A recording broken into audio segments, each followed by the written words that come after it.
Hi, everyone. Welcome to today's webinar. My name is Jessica Mraz. I'm the Communications Specialist for New Mexico MainStreet. Thank you so much for joining us today. We're very happy to be presenting this webinar today.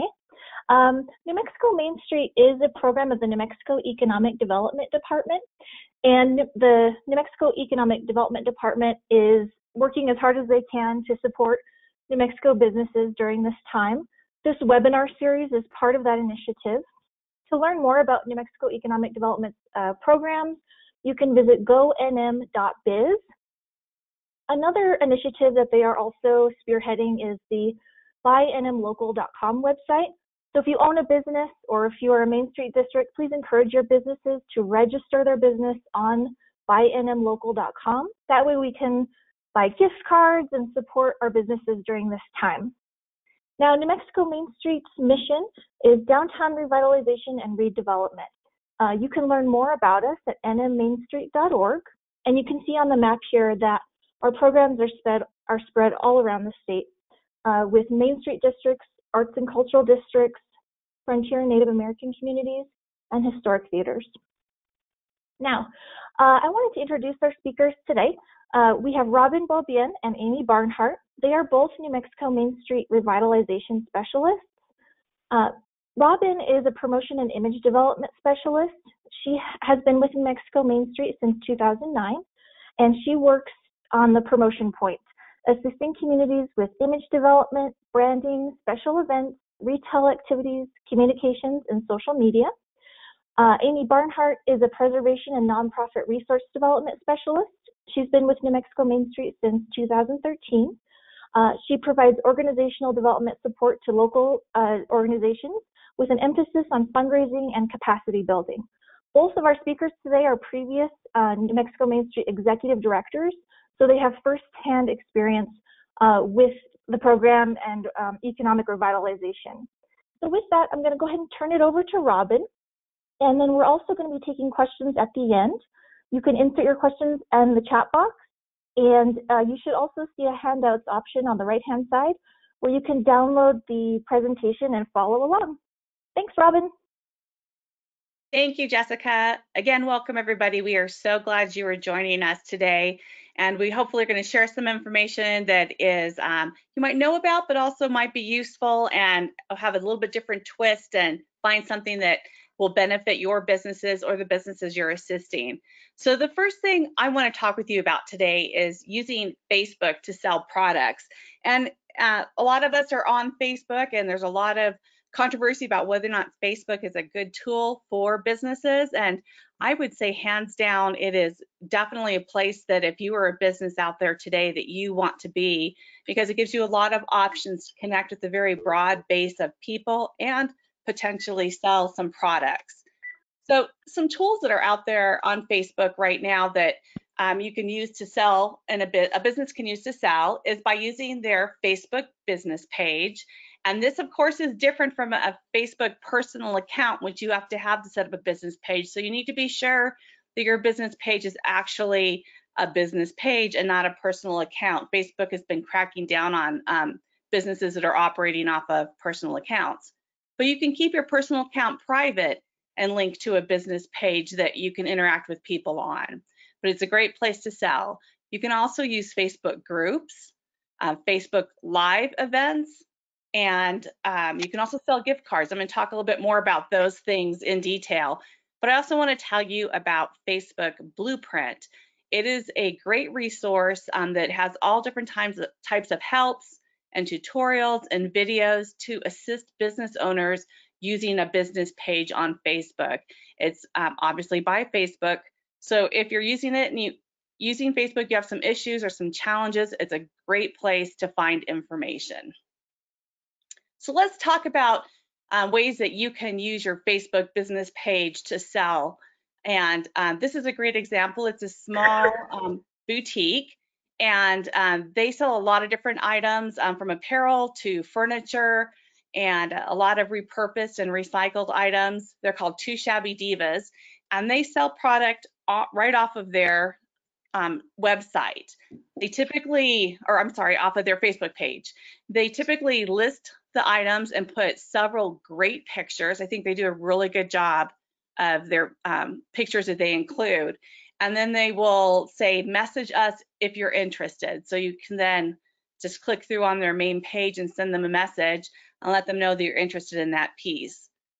Another thing that they do a great job of is they do giveaways to help build their audience. This was an Easter giveaway they did that you can see here on the right. They asked people to like and share this post, to follow their Facebook page, and then post a favorite Easter tradition, and then your name would go in a drawing for this piece of jewelry that they were giving away. It helps to build their audience, which then when they post their regular items for sale, there are more people that can see that and interact with it. Another thing that they do is they have an Etsy shop that they sell things on. And Etsy has some requirements about what things you can and cannot sell. And typically they try to only have handmade items and or true antiques. So if some of your product doesn't fall in that line, it might not fit an Etsy shop, but obviously their handmade jewelry does. So they also direct people to their Etsy shop. And then on some of their other items that they run online on their Facebook page, they may actually list the price if they're running sales, and it's kind of first come, first serve of people who comment below to get that item. So they do a really good job of just moving things through their shop via this method on their Facebook business page, as well as when the shop is open. Another example of someone who's done a really good job with their Facebook page and social media is a little pottery shop called Just Kiln Me Now, which is an adorable name. But as soon as this whole crisis happened with COVID-19, she immediately jumped on top of getting people to paint their pottery at home. So she looked at what she was doing and how she could adapt it to what was happening. And so she immediately put this graphic on her Facebook page. She had an upcoming event that people were going to come into the shop and participate in, that she then took online so people could pick up the supplies and do it themselves at home. She also, at first, before she was prohibited from doing it, she was doing deliveries and letting people place their orders or paint something, and she'd pick it up and get it kilned and then deliver it back to them. So she was doing, excuse me, curbside pickup and deliveries for a while too with her website and with her Facebook page, and that was a really, really good fit for her. Another thing we know is that restaurants are all, of course, moving towards, they're having to do curbside and pickup and some delivery. And this is a really good example of a Mexican food restaurant, Leal's, that is using their Facebook page prolifically. They actually created a web page, or a Facebook page, sorry, called I Love Leal's, and has been using that to market everything they're doing for their customers during the current crisis. They've got really fun polls like, do you like the stuffed avocado, yes or no? And just getting people to interact and have fun with their Facebook page by commenting there. They also do a lot of live videos. In fact, pretty much every day, at least once or twice a day, they are online talking to customers, showing what they're doing to be really safe and careful. And one other thing they're doing that I think is really intriguing, sorry, I'm going to scoot back, that they're also doing, you'll see down here in the lower right on their menu, they're doing a grocery pack. So they're not only selling all these foods and family packs of food, but they also have some staples that people might be struggling to find. And I've heard a lot of other restaurants are doing this as well. I think it's a really great way to customize what you're doing or what you deliver to meet some needs in this current crisis. So again, they're doing a lot of live video, and it's really simple. This is not professionally shot. This is just done with a smartphone, and just has the employees talking to the customers. I also want to talk a little bit about Facebook groups. As I've talked with business owners, a lot of people are not super familiar with this, but it's something you can set up as a business owner, or even as a person. You can set up different groups that have different interests. And this particular one is called Gone to Market, and it is dedicated specifically to selling product. They find interesting and cool product that their clients like, and they sell it via this group. They just, they have a kind of an outline of how they expect people to behave, and also, you know, when they invoice, they want you to pay that invoice in a timely manner, and they have their guidelines they list for that. But basically, what they do is they put the item online and they show pictures of it and the price, and you comment below with what size and the quantity and colors you want, and they leave it open for so many days, and then they close it off. They order the item. When they get it in, they ship it. So they do a lot of this and sell a lot of product that way. But another thing that they do is flash sales, which they have like potentially product coming in that they might have ordered too much of, or an overstock of product. And so they will go ahead and list those on this Facebook group, and people again can comment with the color style they want, how many they want, they put their email address, and then this company sends out an invoice. I believe they use PayPal, but you could also use Square or another type of point of sale system that you're using. They also do what they call next in line. So if somebody doesn't pay for their item within the guideline time, it's offered to the next person who might be waiting for it when they have limited items. But they will announce a flash sale that will happen over a weekend or over a couple days that people then are watching for those items to pop up in their news feed, or if they don't, they head over to that page to look for them. So that's another thing you could consider, is to set up a Facebook group that would sell your products. So some tips for selling these things online through your Facebook page or a Facebook group is to, you know, post great pictures of the item for sale with your prices. Depending on how you want to do it, whether you want to do it via a message or comments to let people claim the item. You can also put links to an Etsy shop if you have an Etsy or a shop in some other place. And of course, contests are always great because it makes it a more interactive way for people to get involved with your business. And if you have a very visual product, it's also a great idea to cross promote on Instagram. So, and then whenever possible, use videos, live streams, and virtual events to get people to interact and have a really good time with you, as well as purchasing your product. So I also want to spend just a couple minutes talking about Facebook Live videos and virtual events, because sometimes it's scary to get online and to do a live video or think about doing Facebook Live. But it's actually one of the best ways to engage with your clients and your customers. It also, the more of them you do, it raises your rating, per se, in the Facebook algorithms, so that more of your followers will be able to see you and see these videos in their news feed. So when someone comes online, the chance of them seeing your video is higher. But this is Santa Rosa MainStreet, when all this was first starting, actually was doing videos visiting all the different businesses in their district and interviewing business owners and speaking with them, and just highlighting the services they had. So having video that talks about why you do what you do, why you're passionate about it. Don't afraid to be the expert in your field. I mean, you own your business because it's something you know a lot about.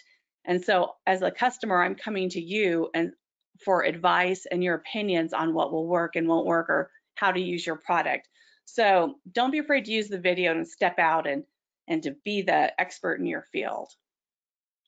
A couple of other places we've seen video done really well is we've even seen Shogun Restaurant, a Shogun Japanese steakhouse. They're using a cute little mascot in a costume and doing features and showing their lunch specials. And so people watch for this little pink pig to pop up online and find out what's going on at Shogun.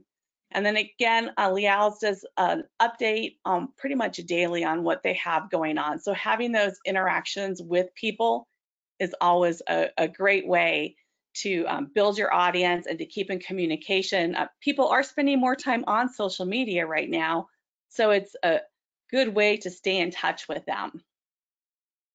We saw a couple other great examples I want to share with you that some Main Street communities are doing. And this first one is a virtual cash mob that was done in Raton, New Mexico. And what they did is they used 3 partners who came together and were encouraging local businesses to sell their product during a live streaming event. And this tells a little bit more information. It was the Raton Main Street, the Center for Community Innovation, and the Raton Cash Mob. And so the business owner would actually do the video and show the products they had for sale, and people had the option to buy it. And there were different ways that they could post that video, or that they could pay through different methods as well. So they, I believe, raised several $100s for each of the 2 businesses who have done this, but they just help coordinate it. They're following all this, state guidelines for health and safety right now, and the business owner is actually doing it from their business, but they're helping to facilitate it with some of the technology that the business owner might not have. So they've done a great job there. I believe that one of their clients actually also used GoFundMe as their payment source, and I think Amy will talk a bit more with you about that a little bit further on in the presentation. So another great example was the Noisy Waters Winery and Cellar. They did a really fun live video event where they walked around and talked about all the different product that was in their store and sampled it for people who were watching, which is very thoughtful of them. But they, through that, actually, you'll see here some results that the Midtown Ruidoso Association sent us. That they sold 70 bottles that they tracked with a promo code. And they had a $1 shipping program, and they've actually, through doing this video, have seen sales increase. So that it's been a good traffic driver to their website doing this social media Facebook Live. So some tips for doing videos and live events: you want to get the word out to your existing customers. If you have an email list, or on Facebook or Instagram, however you're using it, make sure you let people know it's coming up so that they can choose to participate. You could also set up a business event for that live broadcast, so people could see that and choose to get a reminder to participate in that event by watching it. I loved that the Ruidoso example that they used a promotion code to track the sales for that specific event. And then you obviously need to have a plan for payment, a plan for delivery, shipping, and pickup. And it's another great time to teach the customer about your product and services. So again, to be the expert in your field and share with them about why your product is the best product for them. So just quickly, I want to tell you about a new thing that Facebook launched, I believe about a week and a half ago now. They're calling it their Business Resource Hub for COVID-19. And the web address is down there at the bottom, but this is what it looks like. And this is where, if you click on Bring Your Business Online on that page, you now have the option, if you use Square or Cabbage, to sell gift cards directly through your Facebook page. So this will give people a way to support your business by buying the gift cards that we talked about through the New Mexico Buy Local site that Jesse mentioned earlier. And we want to be sure that every business has the opportunity. So this might be the quickest way for most of you is to go through your Facebook business page and choose Square or Cabbage. If you don't have either one, I believe they facilitate your signing up for one of those. So then you can be sure to sell gift cards through your Facebook page. And that's a really great thing to be able to do right now. They also talk about how you can boost sales and get more people looking at it. And again, they even encourage going live. It's really important. But they also talk about creating a story and sharing about your business through a post. So, compel people, give them a reason to support your business, and have fun with it, and people will engage with you. Again, if you do these things, then it puts you in a great position to get signed up with Buy NM Local, the Buy Today, Buy for Tomorrow Today website that the New Mexico Economic Development Department has put together. And we'd love to get all of the businesses that are represented here signed up on that so that people can see your business and buy gift cards today to support your business. So another thing to do talking about sales is I want to talk just quickly through a couple of slides about Squarespace. If you don't sell gift cards, if you don't have a website, but you want to sell your product online, this is probably the quickest resource to get you up and running, and it's called Squarespace. It is everything you need to set up a one-stop website / e-commerce platform. And I want to show an example from earlier, Just Kill Me Now. She only sold in her store, and people would come in and paint. But when all of this started happening with the COVID-19 crisis, she realized she needed to get online fast and didn't have a lot of time, and it wasn't, super intricate or beautiful, and she'll even admit to it herself. But she set up within 2 days it took her to get all of her product listed online. And she set up an e-commerce website with Squarespace. And she used their lowest plan, which was $12 a month. They have some customized templates. You can use your own domain name. They walk you through every part of the process. But basically, if you have a product, you can list them all right there online, and people can opt to buy. And you can see in the lower corner, there's different ways that people can pay for that product that aren't necessarily tied to Square. So you can choose how you're going to accept payment. So if you need to get your product in a place that it can sell quickly, and you have an inventory that needs to list like this, and maybe listing it piece by piece on Facebook's not a great fit for you, I would encourage you to look at this tool and see if it might be something that would work for your business. It's pretty simple to get everything in there and up. She also tied it over to her social media account by advertising and talking about what she had on sale and what was coming in on stock. And then she shipped products out as quickly as possible to keep her customers happy. And I would encourage you to do the same. Look at this product and see if it's a good fit for you. So some tips.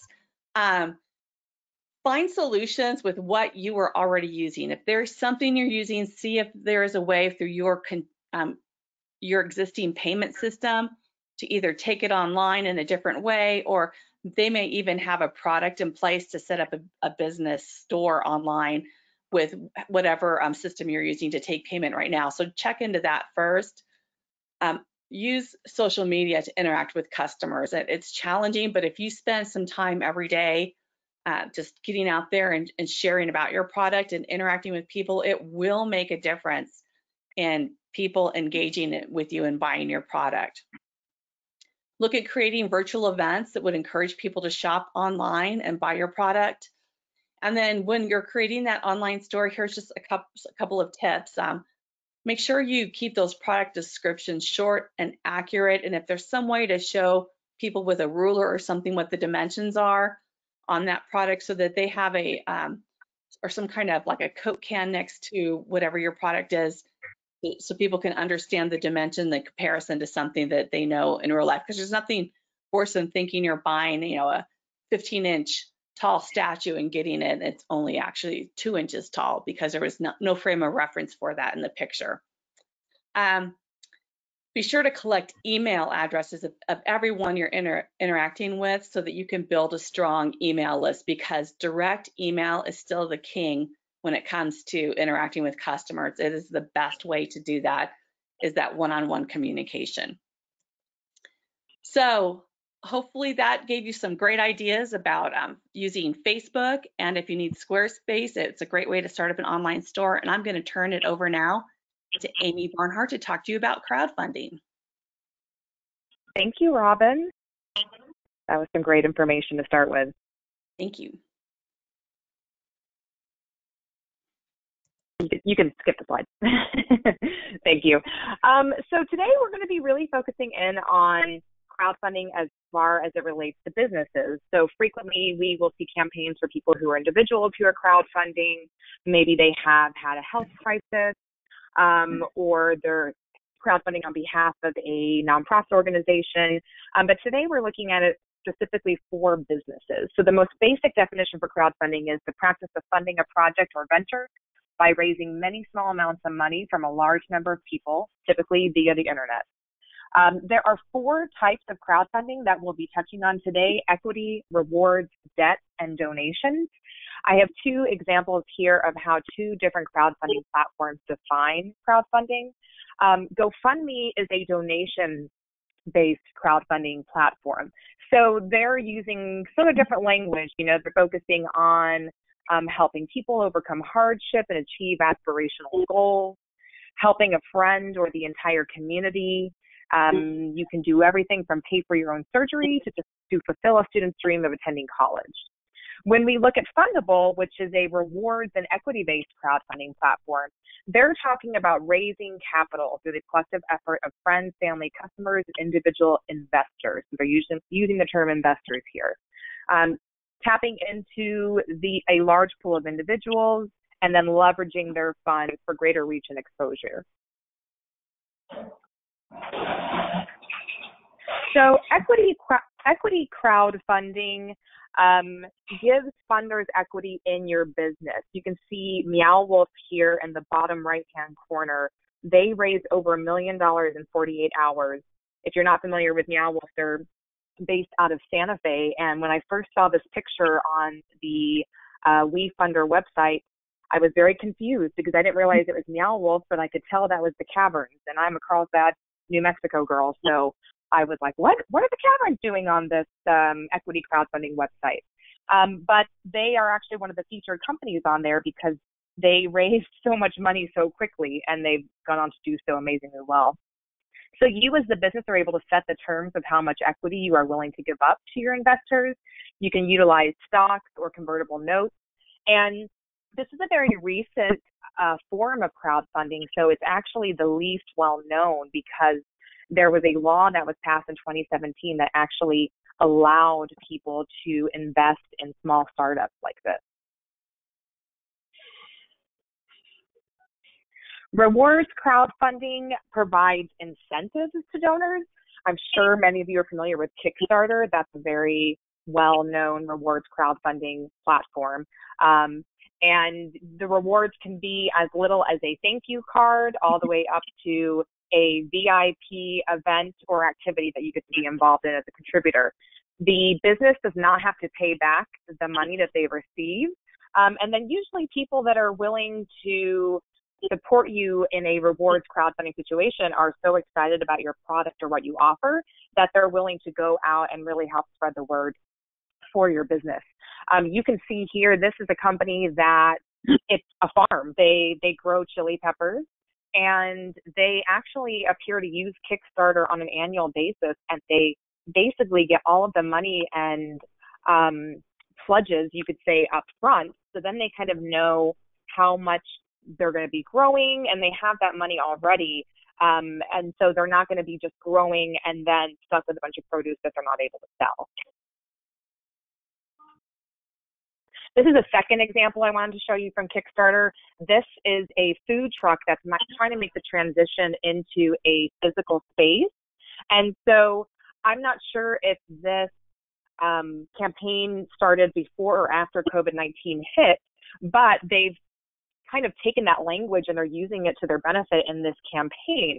Because as you can see here on the bottom right-hand side, if you pledge $35 to them, they will deliver a meal for 2 to you. So they're basically taking this business that they're trying to grow into a physical space, and they're responding to the current crisis that we're in by emphasizing the fact that they can deliver food to you. And it sounds like amazing African food, and unfortunately it's in Fargo. Otherwise, I would be definitely eating there. So debt crowdfunding is another one that could be very useful to your business at this point in time. The business raises money that it does ultimately pay back as a loan. But sites like Kiva don't look at the same factors to qualify borrowers that a traditional bank does. Your credit history, your length of business existence, your level of risk to lenders is a much lower priority for them.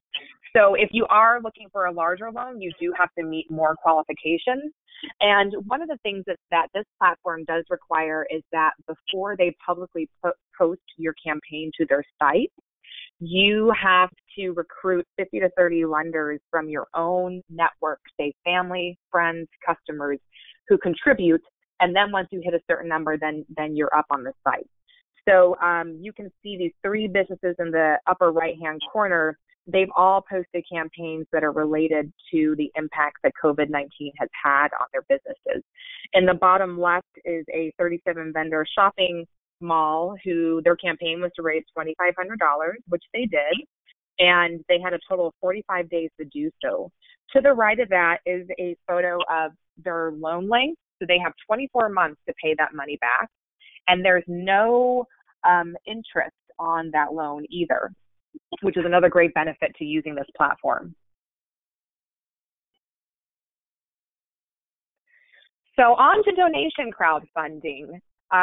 This is one where you are not required to pay back any funds or provide rewards. However, you can relay to your donors that you will provide them with rewards, and I'll show you an example of that in a few slides.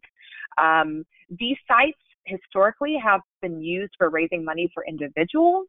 However, businesses are now tapping into these sort of platforms and utilizing them as well. So you can see this example here. This is Goat Yoga based out of the Chicago suburb, and they have a very small goal of $1,750. And they're really just trying to raise money so they can continue to care for and feed the goats. So they're not trying to replace payroll or income necessarily for the business owners. They're just looking at trying to continue to maintain and care for the goats.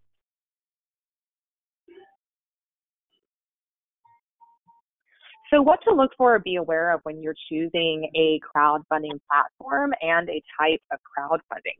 So you want to make sure the look and feel of the site is appropriate for your business.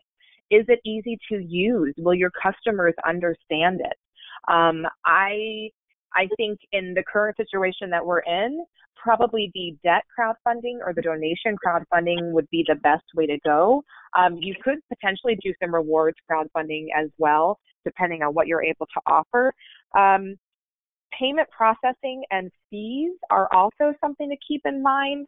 I have those 4 example sites that I used in the last few slides. I have across the bottom of the slide here what the fees are associated with those. So WeFunder, the equity crowdfunding platform, charges 7.5% of the total amount raised. Kickstarter charges both 5% of the total amount raised plus a 3 to 5% payment processing fee. Kiva is 0. You, as somebody seeking a loan in the United States, you don't have to pay anything in interest, and they don't charge anything for credit card processing either. GoFundMe doesn't charge anything for the platform use, but they do charge 2.9% of all transactions, as well as 30 cents per transaction. So when you're looking at these sites, that is something to keep in mind and to also include in your total fundraising goal when you reach that point. You also want to make sure that the site you choose has good marketing and social networking capabilities. GoFundMe, for example, allows you to post to Instagram, Facebook, Twitter, and LinkedIn directly from the site. You can also send text messages and emails directly from the site. So that is very useful. You might be looking at a site that doesn't have some of those capabilities, and so you'd want to consider how that would impact the ease of your crowdfunding campaign. And then traction.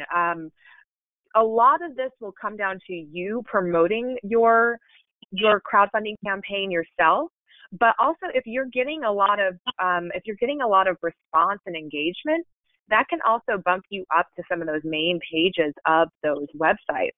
So you want to make sure that this is one of those programs that's going to give your campaign some traction as well.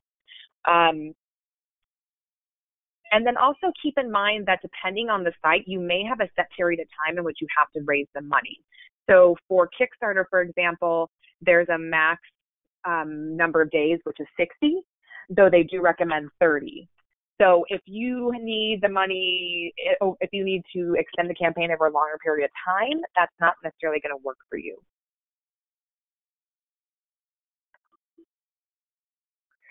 So the first thing when you're developing your crowdfunding campaign is being realistic about your goal.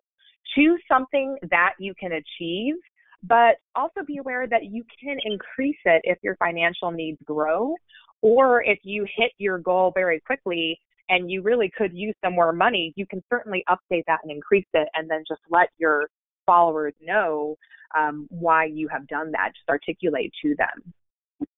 You should also consider showing a detailed cost breakdown of where the funder's money is going to be, what it's going to be supporting for your business. And then additionally, when you're coming up with that goal, consider what those payment processing and platform usage fees will be. If, say, with the example of GoFundMe, which charges 2.9% and 30 cents per transaction, you could be looking at, if you had just a $2,000 campaign, you might be looking at around $90 in fees.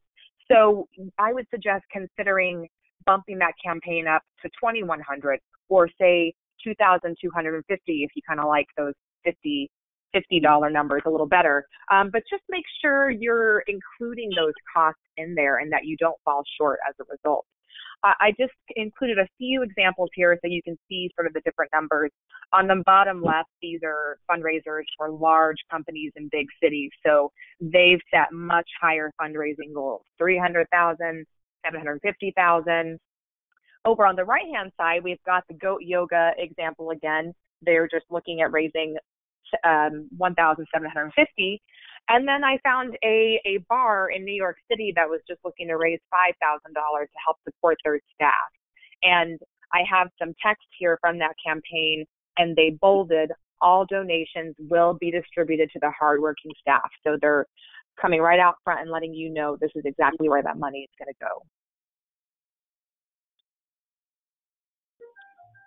Choose a title that tells a story. You can see these examples here all use action verbs, and they also use the title of the business. Keep City Light Books alive. Support Painted Lady staff. Keep Dulala Salon in business. Save the diner. Happy Hounds need help. So they're all using these action verbs that are inspiring. They've got the name of the business in there, so you don't have to search around for it. All of these titles are between 4 and 8 words, which according to GoFundMe is the optimal number of words you would want in your campaign title. These are also short enough that you could use them as a hashtag for your campaign when you're promoting it on social media as well.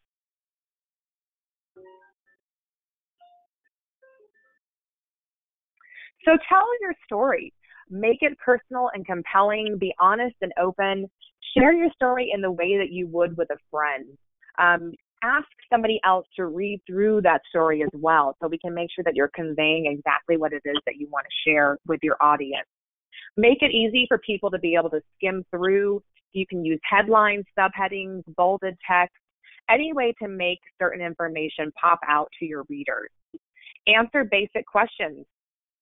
What is your business? What do you do? What happened to you? Why is this an important campaign? Why should we support it? Check out similar fundraisers that are already on sites such as GoFundMe or Kickstarter and see how they've formatted theirs, what they're communicating. And then you might even consider providing a mailing address for people who prefer to mail in donations versus using the internet. I know that's how my mother is. She will send a check to a GoFundMe campaign. She will not do it online. Descriptions of 400 words or less tend to receive the most donations. So another thing to keep in mind. I did want to point out on the right-hand side, I have an example here from a consignment shop out of Sacramento.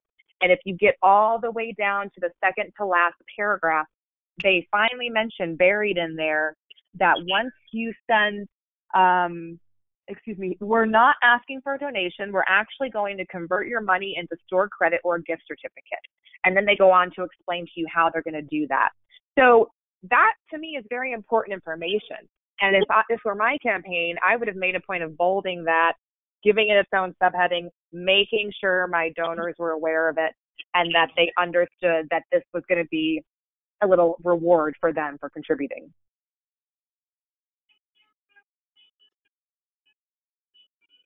Use compelling and engaging photos and videos in your campaign, showing the people who work in your business, showing customers in your space, showing product. The bottom right-hand corner, we have Peter Coyote, who is an actor, talking about the City Lights bookstore in San Francisco and the impact it's had on the community. Make sure your photos are clear and high resolution. The last thing we want is a grainy photo that doesn't really convey that we are a business that maybe has our full act together. So we want to make sure it's a good photo, it's compelling, it's high quality, and we can use, 5 or more photos to have a greater impact. And if we are using multiple photos, then we can show different aspects of our business. We can show our customers. We can have a photo of our staff. We can have a photo of our products, have a variety of different things in there that represent your business. So when you first start reaching out to people and sharing your campaign, start with your inner network first. Start with your close friends, start with your family, start with your top customers. Those are going to be the people that are going to initially launch your campaign for you. It's recommended that you solicit your first 30% of your campaign from those people, and that you ask them to contribute before you start actively publicizing it. There's a big difference between seeing somebody post a campaign in which they're trying to raise $10,000 and they're already at $3,000, and then seeing somebody post a campaign for $10,000 and they've only got $5 raised. So as maybe an acquaintance of that business owner, or a casual customer, or maybe someone who's not even familiar with the business, if I see, oh gosh, they've only got $5, then that might not be a campaign that I want to really jump on board with, because I want to be a part of the winning team. So if I know that your campaign's a winner, I might contribute my money to that. You also might look at using that inner network to identify some matching funds. So what we do with that then is we say, hey, Uncle Bobby, Aunt Sue, would you be willing to contribute $250 this campaign? But I don't want you to contribute it yet. I'm going to use that as leverage. I'm going to go on my Facebook page and I'm going to post to my followers and say, if you can help me raise $250, I have donors that will match that. So that is a way that we encourage action and that we get people to quickly contribute money. And you can also ask this inner circle to help share your campaign via text message, email, social media. That inner circle, those are your strongest supporters. So those are going to be the ones that don't mind really blasting your campaign out to all their friends and encouraging people to contribute. Your acquaintance or your more casual customer might be willing to share your campaign on their social media, but they're not going to be as strong of an advocate as your inner circle will be. So finally, social media, all the different things that Robyne mentioned in her portion of this presentation are things you can utilize to your benefit when you're running a crowdfunding campaign. One that we did not talk about was creating a Facebook Live event about your campaign. You cannot do this on your business page. You can, however, do it to your personal page. And the reason why this would be something you might be interested in doing is that based on the Facebook algorithms, they bump up live events higher into people's feeds than just a regular posting. So that will pop up in more people's feeds than what you would normally post would. So it would be worth your while to consider that.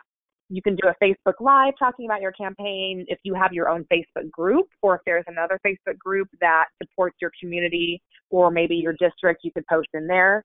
You could schedule a Facebook business event and use that as a way to promote your crowdfunding campaign. And then any post that you place on your Facebook page, consider putting the link to your campaign in the first comment, not in the post itself. Facebook doesn't like you to leave their website.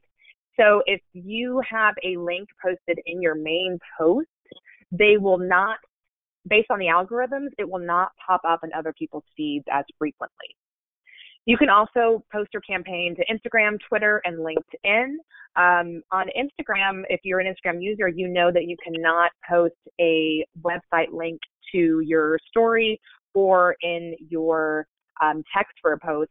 But what you can do is change your URL in your business description to the URL of your crowdfunding campaign.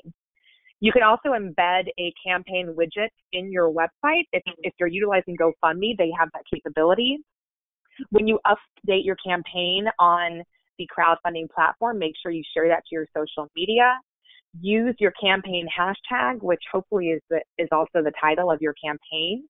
And then when you're updating the social media, consider updating up to 3 times a week, 1 at a minimum, but 3 times is going to get you the most action and the most traction with your campaign. Also consider using language and images that inspire action. We talked about this earlier as far as choosing a title that has an action verb. But, today's the 15th. We're asking everyone in this Facebook group to donate $15. If we can raise $1,000 in the next 24 hours, a generous donor has agreed to match another $1,000. We are $950 short of meeting our goal. With everyone's help, I know we can reach it. So think about language you can use to really help break it down for people. And you might even consider reminding people, hey, $5 from each of our customers can make a difference. The cost of a slice of our famous pecan pie can help us meet our goal. People need to be reminded, say you only need to raise another $250, that takes 10 people giving at $25. So just remind them, when you break it down to a smaller amount for people, it's easier for them to wrap their heads around and understand how they can make a difference. Finally, we want to make sure we're thanking our donors, and there's a lot of different ways we can do that. If you're using GoFundMe, they allow you to send a message out directly from that platform to people who've given. We can send emails, we can send text messages, a handwritten card or a fun postcard could be fun. We could do a public thank you, meaning maybe once our business is back open again, we will have some sort of display that shows all the different people that contributed to our campaign. We can do social media shout outs, tagging them in posts or in a thank you photo. We can do a Facebook Live video thanking everyone, as well as calling out all of our donors there as well. And then after your campaign is done, after you're successful, don't forget that you should go back and update your donors as to what you're doing, how your business is doing, and share your success and your photos, your videos, any news coverage your campaign might have received, etc.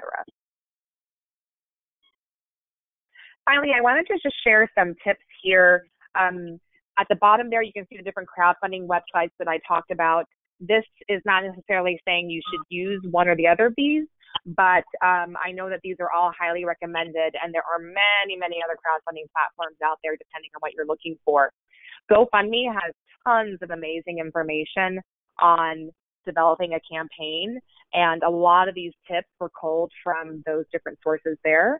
And then also there's just lots of great articles out on the web that talk about crowdfunding and what has been successful, other businesses that have seen success. So I would suggest checking out some of these links, learning a little bit more if you're interested in exploring crowdfunding.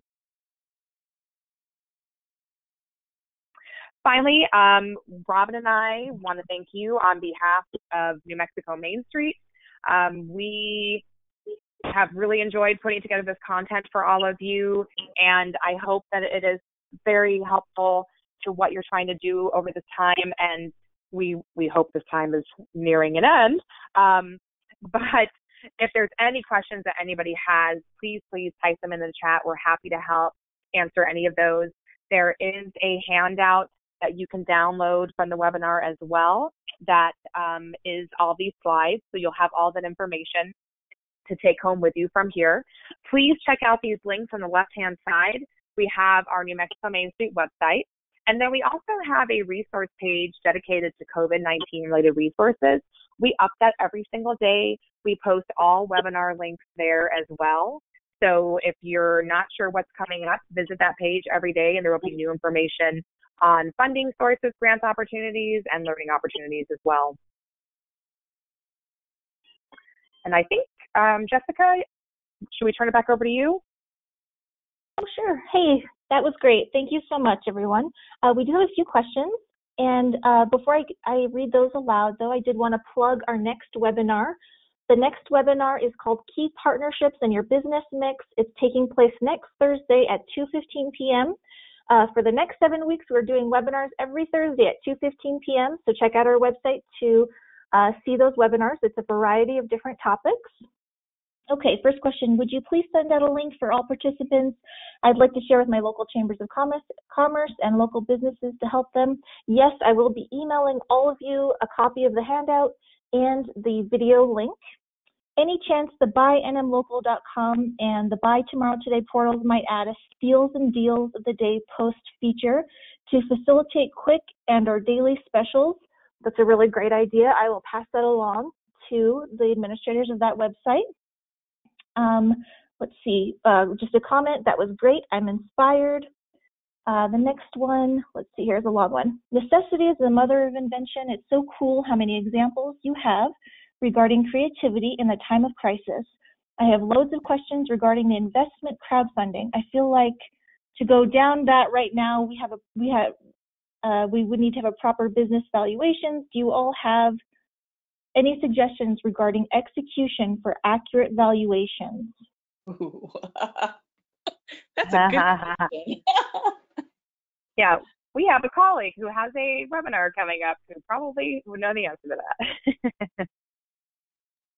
Okay, let's see here. Jessica, I would just refer them that a question like that's really complicated, and they're welcome to contact New Mexico Main Street, and maybe we can figure out if Sean or someone else could help them. Okay. It's not my area of expertise. Yeah, me neither, unfortunately. Any suggestions for service businesses that can't sell inventory online? Absolutely. I would consider doing gift certificates, selling gift cards to get people to purchase now for later on. They could definitely do that. Service-based industries are definitely different than a retail business, but I think you still have the opportunity to use that with your Facebook page. You can sign up for those gift cards and get people to purchase gift cards for services. Okay, next question. Could you share more about available grants? That's another tough one. I think there's information on our COVID-19 page. The grants, that's unfortunately not something that I work with on a day-to-day basis, but I think there's some other resources we could connect you with on our COVID-19 page. Amy? Yeah, I would agree. I think that would probably be the best place as far as what we're all available and able to connect people with right now. It's so unfortunate because everything is changing every day. So, now all this government funding from the federal government, I guess, some of it is gone and they're working at allocating more. And so it just changes every 5 seconds. And so I would definitely suggest visiting that website regularly just to see what is being posted there, because anything we come across, we pass along to Jessica and she makes sure that website is as up to date as possible. Absolutely. And they can also connect with their local chamber or economic development entity, and their small business development center would be able to plug them into those and potentially even help with filling out some of those as well. Mm-hmm. Comment regarding grants. Someone says, check out the website nmarts.gov. They have a huge list for art, music, and other things. Perfect. Okay, one more. We have a couple more. One is on the website, where do I find upcoming webinars? So on nmmainstreet.org, there is the coronavirus resources. It's in bright red. If you click on that, on the right-hand side of that page, you'll see webinars. That's where all of our webinars and other important resources, other webinars are listed. Okay, one more question. Can you please expand on how Facebook algorithm works? Is it better to not put links in the update? I don't, but Robyne probably knows the answer better to that than I do, though I think I'm the one that was saying to post it in the comment, not in the post itself. Correct. I would probably put it both places just to, I agree. The Facebook algorithms are changing all the time. And honestly, right now, if you're a business, I think the number is less than like 5 to 7% of your followers actually see your post on news feeds.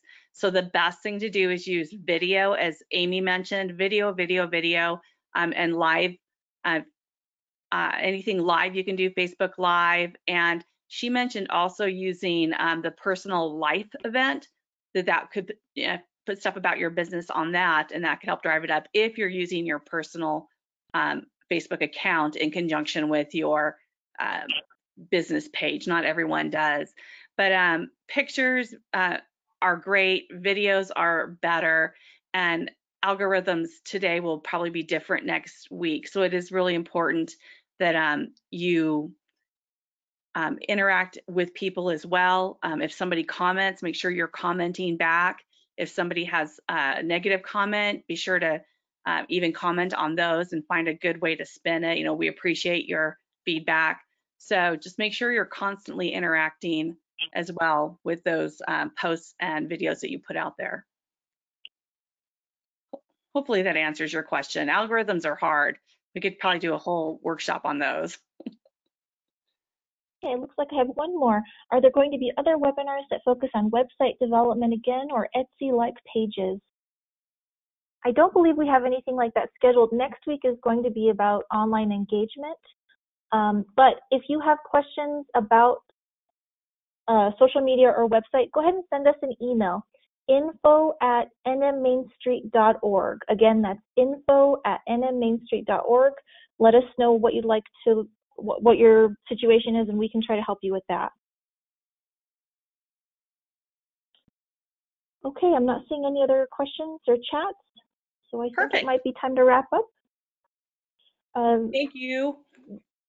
Thanks everyone for joining us. This will be on YouTube, and we will go ahead and send you an email with all those links. Thank you, everyone.